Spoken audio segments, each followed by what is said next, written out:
Good day. This is your 1 o'clock Monday Bulletin. I'm Gig Mensa. And I'm Janique Harris. In your headlines, students react to the introduction of learning online. Monash South Africa hosts a knowledge cafe for students. We're bringing you sports news. And lastly, we give you your weather.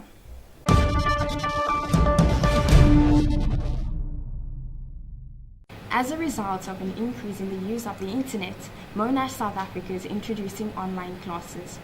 The aim is to have 25% online classes to afford students more ways to receive their education. Here's a reporter with more. In an effort to enhance student experience, Monash South Africa is venturing into online classes for current and prospective students. Students react to these new methods of teaching.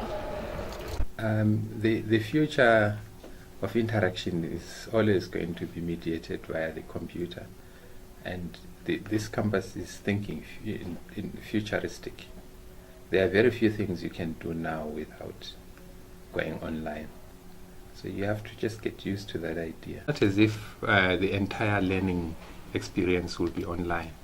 Online will just be one aspect of learning, consistent with the future that we are heading towards. I've had a couple of online lectures for classes like HRM and industrial psychology, and overall I found them very beneficial because I got to sleep in and I got to do them at my own pace and really go through the lecture notes that I was being provided.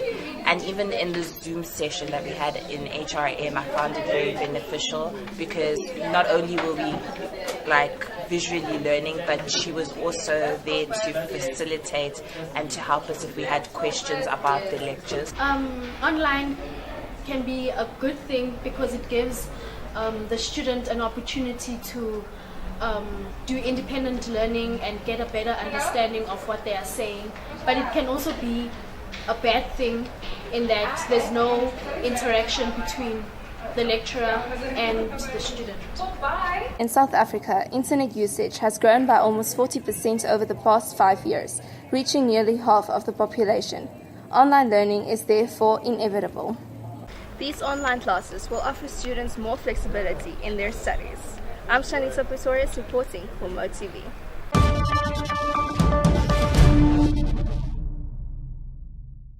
On Thursday, Jacques Stein, the head of IT, was the key speaker at the Knowledge Cafe. Students claim the notification for this event is not given in due time. A reporter brings us more.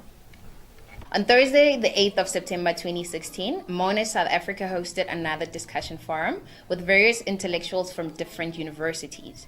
The aim of the forum is to gain some knowledge and insight on the latest topics that affect society. Mr. Stein, the head of Department of IT, had this to say. Most Monash students come from African continent, and Africa is a developing region, and we want really to make a contribution to the African continent regarding the use of mobile phones and other technologies. So the topic really relates hopefully to all disciplines, all schools at Monash South Africa, so that we can see how we can use technologies to increase the welfare of the African continent. The organizers claim that the aim of the forum is to educate and enlighten Monash South Africa students. However, some students say till today they have not heard anything about the discussion forum, or better known as the Knowledge Cafe. It would be better if they actually had an event on Thursday or something like that to advertise that there's going to be an event, that discussion type of thing that they have on Tuesdays, every Tuesday, to let the students know more about it, because right now I don't know anything. Students say that MSA should implement other effective ways of sending messages across. If they sent out global emails, clearly these things are not effective, as a lot of people didn't know about it. So I think maybe they should try having posters or having announcements in the library or where people are usually gathered to let them know what's happening, where is it happening, and what it's all about. Monash South Africa staff doing enough to ensure that students are well informed about such events in due time.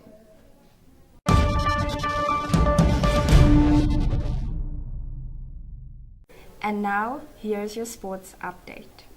Good day, I'm Vanita Naidu and welcome to your sports news. In your soccer updates, the MSA AFCON Cup has been filled with plenty of action.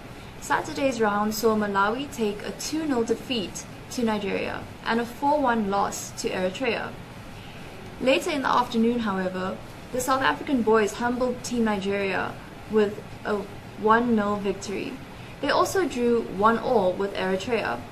The final game, the DRC thrashed Tanzania 6-1. In netball, on Thursday, the 25th, the ladies travelled to Auckland Park and returned with a 24-3 victory over the University of Johannesburg. This week's fixtures will see South Africa go head-to-head with Malawi, Eritrea will play against Nigeria, and Congo against Zambia. That's all for your sports. Thank you.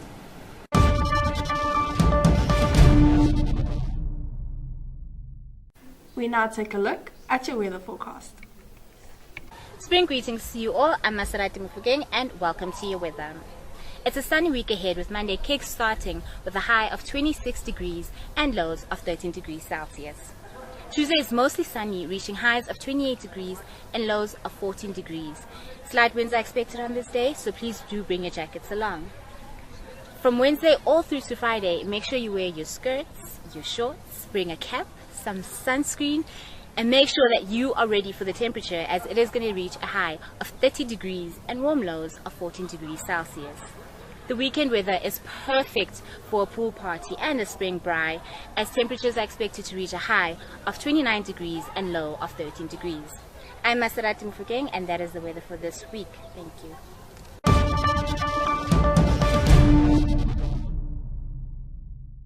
Thank you for watching. Join us again next week, same time, same place, for more news updates. I'm Ginny Karras, And I'm Gig Mensa, signing out.